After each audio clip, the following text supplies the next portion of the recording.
حضرت امام حسین تشریف لائے، بچوں سمیت آئے۔ حور بن یزید ایک شخص تھا، حور بن یزید، حور بن یزید نام یاد رکھنا۔ حور بن یزید ایک مختصر سا لشکر لے کے اس نے امام حسین کو ایک جگہ پہ روکا، پھر دوسری جگہ پہ روکا، بالآخر تیسری جگہ پہ روکا تو امام حسین نے فرمایا جگہ کون سی ہے؟ کہا حضور کرب و بلا۔ فرمایا بس یہی خیمے لگا دو، یہی۔ حضرت سیدہ زینب نے پوچھا امام حسین سے کہ سارے زمانے نے روکا ہے، ٹھیک ہے آپ حق پہ ہیں، یہ بھی سب نے کہا ہے آپ حق پہ ہیں، پر روکا بھی سب نے، آپ روکے کیوں نہیں؟ تو ابن کثیر اور ابن اسیر لکھتے ہیں کہ امام حسین رو پڑے، کہنے لگے بہن میں رک جاتا پر میں نے رات کو نانا مصطفیٰ کو خواب میں دیکھا ہے۔ تو حضور نے فرمایا حسین اگر آج یہ رواج پڑ گیا نا یزید جیسے لوگوں کا تو قیامت تک پڑا رہے گا، پھر لوگ کہیں گے کوئی نکلا نہیں تھا تو ہمیں بھی نکلنا، پھر لوگ ظالموں کے سامنے گردنیں جھکانے کے عادی ہو جائیں۔ میں کہتا رہتا ہوں، کہہ رہا ہوں، کربلا کی جنگ کفر اسلام کی جنگ نہیں، کفر اسلام کی جنگ نہیں کربلا کی، کیونکہ یزید تو بڑا پکا نمازی تھا، خطبہ دیتا تھا وہ تو۔ جب امام حسین رضی اللہ تعالیٰ عنہ نے کربلا کے میدان میں جمعے کا دن تھا تو یزید کے سامنے کو بات کرنی شروع کی عمر بن سعد کے سامنے، تو عمر بن سعد کہنے لگا حسین زیادہ باتیں نہ کر، ہمارا جمعہ لیٹ ہو رہا ہے، جنگ کے لیے تیار ہو، فٹافٹ آ، اہل بیت نبوت کو قتل کریں گے اور قتل کے بعد پھر نماز پڑھیں گے اور پھر کہیں گے اللہم صلی علی محمد وعلی آل محمد، اسی نماز میں پھر درود بھی پڑھیں گے۔ یہ کیسا مرتبہ ہے، کیسا انداز ہے، دوستی قاتل سے بھی مقتول سے یارانہ بھی۔ حور بن یزید امام حسین سے کہنے لگا مجھے حکم ہے آپ کو روکنے کا، آپ آگے نہیں جا سکتے۔ امام صاحب نے فرمایا وجہ؟ زمین اللہ کی ہے۔ اس نے کہا آپ بیعت نہیں کر رہے، یزید کی حالات آپ کے حق میں درست نہیں ہیں، آپ نہیں جائیں گے۔ امام روک گئے۔ ظہر کی نماز کا وقت ہوا تو حضرت علی اکبر امام حسین کے بڑے صاحبزادے انہوں نے اذان ظہر پڑھی تو حور بن یزید کے لشکر نے امام حسین کے پیچھے نماز ادا کی۔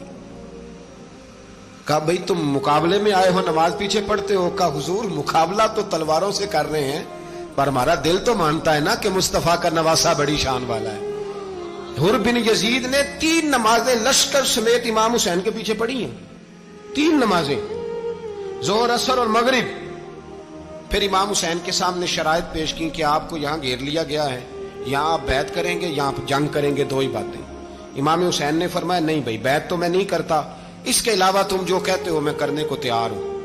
اس نے خط لکھا، عبید اللہ ابن زیاد کو ایک بندہ دوڑایا پیچھے، کوفے چند میل پہ کوفہ تھا، کہا وہ نہیں مان رہے، کیا کرنا ہے؟ تو حسین ابن علی ہے، میں زیادہ دیر انہیں روک بھی نہیں سکتا۔ انہوں نے پیغام دیا حور بن یزید کو کہ کرنا کچھ بھی نہیں، ان کا پانی بند کر دو، بلیک میل کرو، کھانا پانی نہیں ملے گا، چھوٹے چھوٹے بچے ہیں، خود ہی مان جائیں گے۔ حضرت امام علی مقام کے بارے میں حور کے پاس جب یہ پیغام آیا تو حور کہنے لگا میری طبیعت نہیں مانتی حسین پر پانی بند کروں، دل نہیں مانتا۔ جب یہ لفظ کہے نا دوبارہ تو پھر عبید اللہ ابن زیاد نے عمر بن سعد کو 10,000 آدمی دے کے بھیجا، کہا حور بن یزید لچک دکھا رہا ہے حسین کے حق میں۔ ایک رے کا علاقہ تھا، بڑی وہاں فصل ہوتی تھی، لوگ کوشش کرتے تھے وہاں کا گورنر بننے کی، کوشش کرتے تھے۔ تو عبید اللہ ابن زیاد کہنے لگا تمہیں رے کی گورنری ملے گی، سب سے سرسبز و شاداب علاقہ، تمہیں وہاں کا گورنر بنایا جائے گا اگر حسین کے خلاف لڑو گے۔ یہ اتنی زبردست ہوتی ہیں گورنریاں کہ گورنریوں کے لیے لوگ نسل رسول کے خلاف بھی نکل آتے ہیں، یہ اتنی تگڑی ہوتی ہیں، اتنی جلدی وفاداریاں بدلتی ہیں۔ امام حسین کو روک لیا گیا، عمر بن سعد نے روک لیا۔ 1 محرم کو امام آئے، 7 محرم تا روکا گیا، 7 محرم کو پانی بند کر دیا۔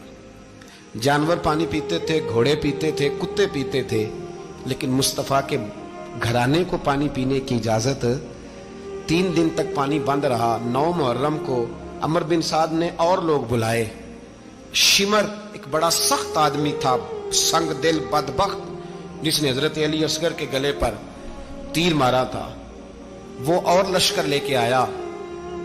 رات کو کہنے لگا امام حسین رضی اللہ تعالیٰ عنہ سے کہ بس بڑا ہو گیا، یہ 9-10 محرم کی درمیانی رات، یا آپ جنگ کریں گے یا آپ بیعت کریں گے، 2 ہی باتیں۔ امام حسین اندر گئے، سیدہ زینب سے مشورہ کیا، باہر آئے، فرمایا بات وہی ہے جو پہلے دن والی ہے۔ او بھائی بچے ساتھ ہو،